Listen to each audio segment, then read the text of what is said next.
দেশে ক্ষমতার পালাবদলের পর স্থবির হয়ে পড়েছে ক্রীড়াঙ্গন। বিসিবির সভাপতি নাজমুল হাসান পাপন সহ বেশিরভাগ পরিচালক আত্মগোপনে থাকায় কার্যত অভিভাবক শূন্য বাংলাদেশ ক্রিকেট বোর্ড। এর মধ্যেই অন্তর্বর্তীকালীন সরকারের ক্রীড়া উপদেষ্টা হিসেবে দায়িত্ব নিয়ে অচলাবস্থা কাটানোর চেষ্টা চালাচ্ছেন আসিফ মাহমুদ। এরই ধারাবাহিকতায় আজ বিসিবিতে এসেছেন তিনি। দিনের শুরুতে হঠাৎই বিসিবিতে আসেন তামিম ইকবাল।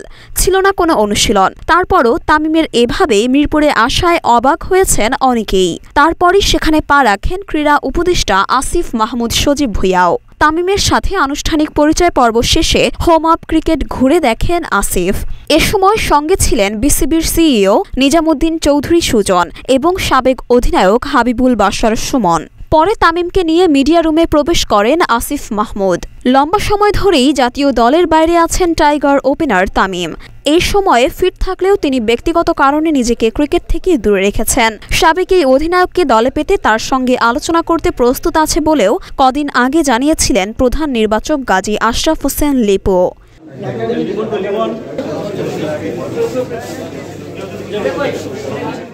মরিয়ম মিম, ঢাকা পোস্ট।